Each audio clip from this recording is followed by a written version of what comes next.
Hello everybody and welcome to another Transformers review. Today I'm taking a look at the Visual Impact MPP10 Deformation era, aka the oversized version of the MP10 Optimus Prime. Taking a look at the box, I think I've got a slightly different version here because I had a kind of cartoon, kind of comic book vibe to it originally, and they've now got this photograph on the front there. The side has an amazing heartfelt bio in Chinglish, and on the back of the box we've got some basic information about what's included. Just some warnings on the bottom of the box as well. And the instructions say, please follow the instructions. That's sound advice. Out of the packaging, he is actually full on amazing. He is ruddy glorious. I got this guy from TF Direct. They sent him over, got him just before Christmas. Now, I also have the oversized Grimlock. If you haven't already seen that, the link is just up here somewhere. And in essence, the Grimlock is a must for people because he scales amazingly well with the rest of your Transformers Masterpiece figures. And I wasn't too sure about this Optimus Prime because we already have MP10 and he is the correct scale. So why do we need an oversized version of him? But having him in hand, if you are an Optimus Prime fan, you guys really have to get this. It feels incredible.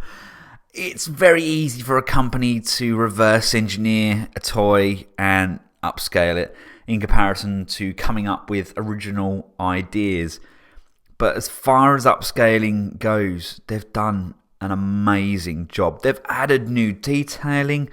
The joints are super tight, everything works, everything holds together, everything fits, there's no gaps, nothing's loose. I mean, I can even pick him up by his fingers. And size-wise, there's a big difference. I don't have the original MP01 released back in the early thousands, but he's approximately the same size, so he would scale remarkably well with the MP05 Megatron, if any of you guys still have that. First of all, we do get the same accessories. We get the Energon axe. Now, it feels slightly thicker plastic-wise than the original that came with the MP10. It's probably just because it's oversized. There's not as much flex in it, really. So maybe a slightly larger chance of it getting broken, but it's still very rubbery. So I highly doubt it. He comes with his rifle, nicely detailed, exactly the same folding up feature so he can fit in Prime's back, and really good paint applications. We get a huge die-cast matrix, a lot of weight to this, with a nice blue gem in the centre, and we get an oversized Spike figure as well. Actually, in my opinion, the oversized Spike actually scales a lot better with the current Masterpiece line than what the actual human figures do. I think the human figures are very undersized, and I think this actually works a lot more. Now, unfortunately, he is probably the weakest part of this oversized setup. Yes, he has a better face sculpt, but that's because he's bigger, so they should have been able to do that. But his legs are a little bowed, so he does have a little bit of a job standing. He's quite rubberized, and they do tend to kind of come inwards at the sides there. The arms still move up, and the legs still move up, and he can still bend at the knee. So obviously, depending on sales, I wonder if we'll ever get kind of oversized Masterpiece partners from like Dr. Wu or something to go alongside this guy. Because I honestly think it's just a much better scale. I mean, here he is alongside Brawny, for example. I think that works pretty well. Anyway, enough about Spike and more about Prime. The sculpt is pretty much identical to what we got with the MP10. There are some subtle differences. Firstly, of course, this is done in the Takara colour scheme with the darker blue and the slightly darker red.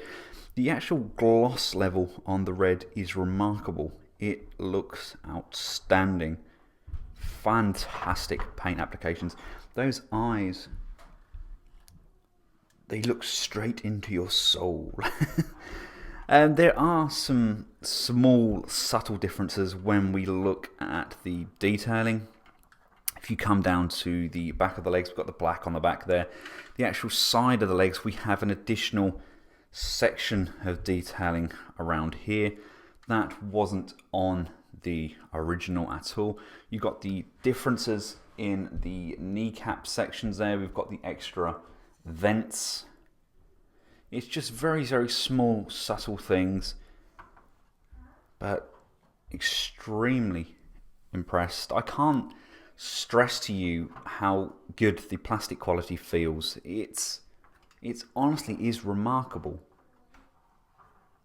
The Autobot logo, as you can see, it's completely blank, but TF Direct did include a Autobot transfer there, along with the instructions and a regular sized Masterpiece Convoy spec card. No worry about infringement there. Now in the instructions we do say about the MPP10 Commander's main body with the roller car and container, which I'm assuming is the trailer. Hopefully we will get the oversized versions of those as well. That would be awesome. Prime's gun does still nicely fold up into his backpack section. Now as this is pretty much an exact replica of the original, the articulation remains pretty much the same. Nice range of movement looking down. Pretty good range looking up. Left and right. The ears do move. The shoulders can go all the way around. They can slide out. Got upwards motion. Downwards motion there. Come to the bicep. Full range there. 90-degree ratchet joint. Hands rotate. The fingers, these three are on a separate pin. This one is hinged, and yeah, that's pretty good. The waist rotates pretty freely. Nice soft ratchet in there by the feel of things. The legs can come forwards. They're not going to drop. And back. And come out to the side. That's much, much better. We have a rotation at the upper knee. We have a nice 90-degree bend there.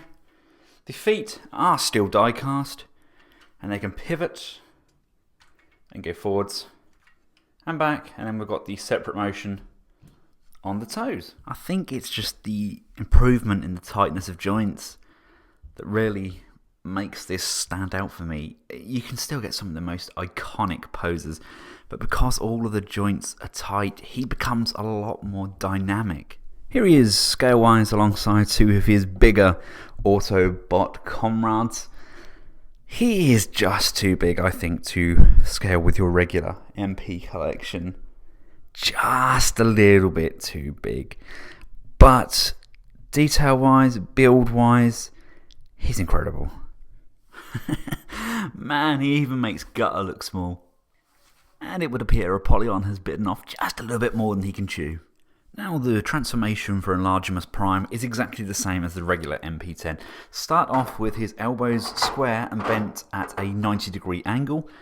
Pull down the section on the base of the hand.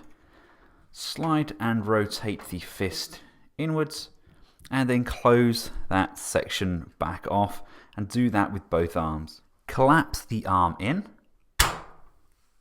Rotate the outside flap of the leg around, and there's a tab here and a hole here. Those are going to tab together, so flip that in and tab that in. Tab these two inner leg sections together. Come round to the back of the legs, make sure they're square, and then these two sections here, you're going to push those down, and as you push, it allows the inner leg to collapse, and then we can just slide those down. Lift the side fuel tank sections up, rotate them, and they're going to plug into the waist.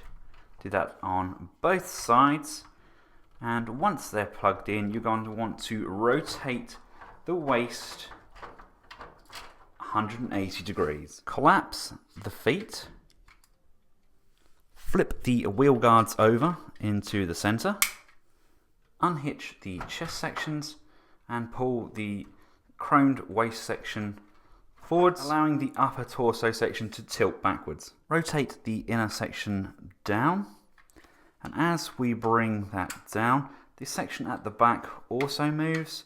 You can then rotate this wheel section all the way around, and then pivot this section, lifting up the chromed front guards. With these sections now down, this instantly wants to drop. There is this groove section on the side here. Make sure that that red section there tabs in to the chromed grille, locking that section into place. Grab the matrix section at the front, and we're going to pull this entire section down, unfold the grille at the base, flip that out, and that's going to come down and just tab in at the bottom there. That now allows us to rotate Prime's head up and under. Rotate Prime's arms back, and then slide this section around. That's going to slide in here. This is going to come through here, and basically there's a small tab on the back of these arm sections. They're just going to tab into the waist, and that's going to secure into place. We can then fold these side skirt sections up, fold the lights outwards, that comes up, and these just tab into place, securing everything in firmly. There's still a seat for Spike, and of course we have the wing mirrors that we can just pop out. And here he is, all transformed up alongside MP10. This is still by far one of my favourite representations of Optimus Prime. The vehicle mode is glorious.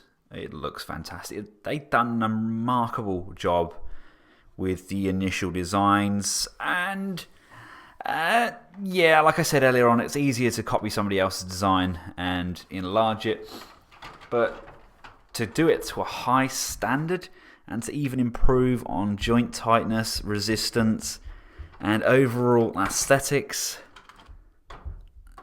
it looks really, really nice.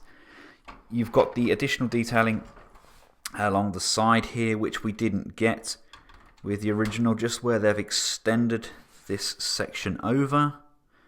We have the additional paint applications as well, but I don't own the Takara version, so that may have been just carried over from the Takara and the Hasbro was just left blank. In my personal opinion, everything seems to hold together slightly better than the Hasbro version, although the wheels do feel just a little bit looser on those back sections. We still have rubber tread. They still move really freely, but this one just feels slightly tighter. I mean, only slightly, but yeah, that is literally just nitpicking. Now, this is just my personal opinion, and I don't have the correct measurements for a proper flat nose and the Nissans, but I think vehicle-wise, they all look a lot better with the oversized MP10 than what they do with the original. I think he was just maybe a little bit too small in vehicle mode. I just know from just passing trucks on the highway that they all seem a lot bigger, and I think this kind of works pretty well. So there we have it, guys. Final thoughts. Yes, it's oversized, but it's made remarkably well. The question is it going to fit into your collection? If you're an Optimus Prime fan, yes, this is a must. If you have the MP01, I think this is definitely a better replacement for that figure. A lot of people love the MP01, they love the size of it. This, in my books, knocks the socks off it. if you are just a standard masterpiece collector, then no, I don't think you really need this. It's too big unless you decide to keep it in his vehicle mode, in which in my opinion that does scale really, really well. And the Spike figure himself feels a much better scale in my opinion than what we're getting with the official masterpiece figures. Let me know your thoughts, and thanks again to the guys over at TF Direct for shipping this out. If you like this figure, make sure you click through the link in the description below and it takes you through to TF Direct's site. And until next time, from myself and MPP10, goodbye.